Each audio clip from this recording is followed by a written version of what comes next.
18 नवंबर 2017। जगह बांदीपुरा, कश्मीर। दोपहर के करीब 3 बज रहे थे। हाजिन इलाके का चंद्रगीर गांव किसी कब्रिस्तान की तरह खामोश था। गांव के लोग अपने घरों में दुबके थे, क्योंकि उन्हें पता था कि गलियों में बारूद की गंध तैर रही है। तभी दूर से इंजन की गड़गड़ाहट सुनाई देती है। 2 पुराने टाटा ट्रक्स धीरे धीरे गाँव की मुख्य सड़क पर रेंगते हुए एक घर के सामने रुकते हैं। खिड़कियों से झांक रहे गांव वालों को लगा कि शायद राशन या सप्लाई आई है, लेकिन उस पीले तिरपाल के पीछे जो छिपा था उसकी कल्पना तो लश्कर के आकाओं ने भी नहीं की थी। जैसे ही ट्रक्स रुके, अचानक सन्नाटा टूट गया। तिरपाल के पीछे से कुछ साए बिजली की फुर्ती से बाहर निकले। ये कोई आम लोग नहीं थे, ये भारतीय वायुसेना के सबसे घातक गरुड़ कमांडोज थे। आज ये कमांडोज यहाँ राशन बांटने नहीं, बल्कि लश्कर ए तैयबा के उस टॉप लीडरशिप को मिटाने आए थे जिसने कश्मीर को जहन्नुम बना रखा था। दोस्तों, आज हम डिकोड करेंगे गरुड़ कमांडोज का वो सीक्रेट मिशन जहां उन्होंने अपने साथियों की शहादत का बदला लेते हुए लश्कर के टॉप आतंकियों को उन्हीं के अड्डे पर दफना दिया। इस बेहद खुफिया और जानलेवा मिशन को नाम दिया गया ऑपरेशन बांदीपुर।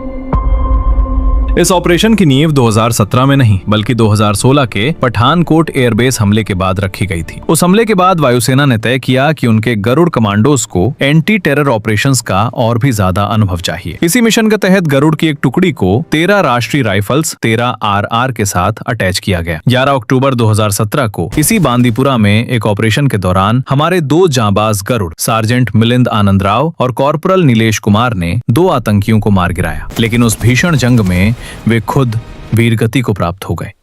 इन 2 शेरों की शहादत ने हर गरुड़ कमांडो के सीने में प्रतिशोध की आग जला दी थी। वे बस एक मौके के इंतजार में थे कि कब उन्हें लश्कर के टॉप आतंकियों का सुराग मिले।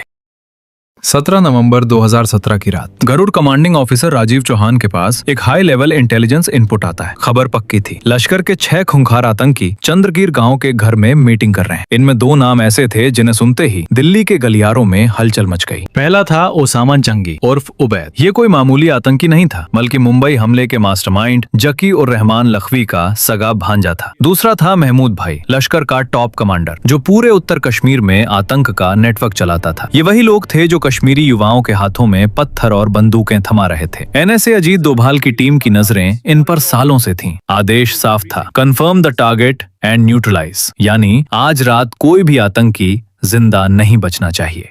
स्क्वाड्रन लीडर राजीव और 13 RR के मेजर ने मिलकर एक फुल प्रूफ प्लान बनाया। गांव का वो हिस्सा जहां आतंकी छिपे थे, उसके पीछे एक बड़ा तालाब था और सामने की तरफ से निकलने के लिए सिर्फ एक छोटा सा गलियारा था। प्लान के मुताबिक कमांडोज को सिविलियन ट्रक्स में जाना था ताकि आतंकियों को भनक न लगे। इस टीम के सबसे आगे के मोर्चे पर तैनात थे 31 साल के कॉर्पोरल ज्योति प्रकाश निराला। निराला के पास थी एक खास हथियार, टेवर TAR-21, जिसमें under barrel grenade launcher fit था। निराला को उस संकरे गलियारे पर तैनात किया गया था, क्योंकि अगर आतंकी भागने की कोशिश करते तो वही वो दीवार थे जिसे आतंकियों को पार करना था। दोपहर के 3:45 बज रहे थे। जैसा ही कमांडोज ने घेरा खड़ा किया, आतंकियों को अपनी मौत का एहसास हो गया। अचानक घर की पहली मंजिल की खिड़की से AK-47 की तड़तड़ाहट गूंजी। आतंकियों ने अंधाधुंध फायरिंग शुरू कर दी। तभी घर का दरवाजा खुला और 2 आतंकी, महमूद भाई और ओसामा जंगी, गोलियां चलाते हुए बाहर निकले। वे उसी गलियारे की तरफ भागे जहां ज्योति प्रकाश निराला घात लगाकर बैठे थे। निराला ने अपनी पोजीशन नहीं छोड़ी। जैसे ही आतंकी करीब आए, निराला ने अपनी टेवोर से आग उगलनी शुरू कर दी। निराला की गोलियों ने पहले आतंकी को वहीं ढेर कर दिया, लेकिन तभी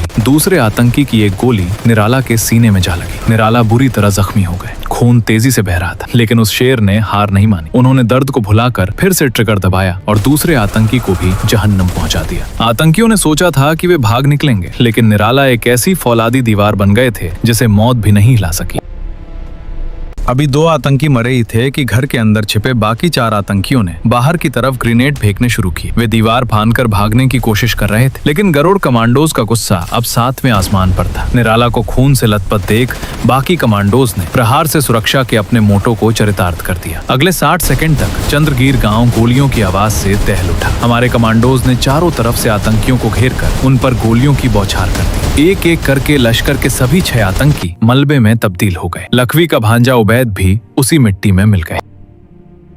उधर हमारे साथी निराला को तुरंत अस्पताल ले जाने की कोशिश की गई। रास्ते में निराला की सांसें उखड़ रही थीं, लेकिन उनके चेहरे पर एक अजीब सा सुकून था। उन्होंने अपना काम कर दिया था।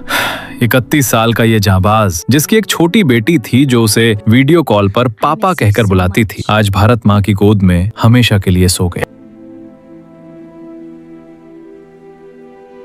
इस ऑपरेशन ने लश्कर तैयबा की कमर तोड़ दी। सालों तक वे इस झटके से उबर नहीं पाए। 26 जनवरी 2018 को पूरा देश गर्व से रो पड़ा जब राष्ट्रपति ने कॉर्पोरल ज्योति प्रकाश निराला को मरणोपरांत अशोक चक्र से सम्मानित किया। एयरफोर्स के इतिहास में ये सम्मान पाने वाले वे तीसरे योद्धा बने।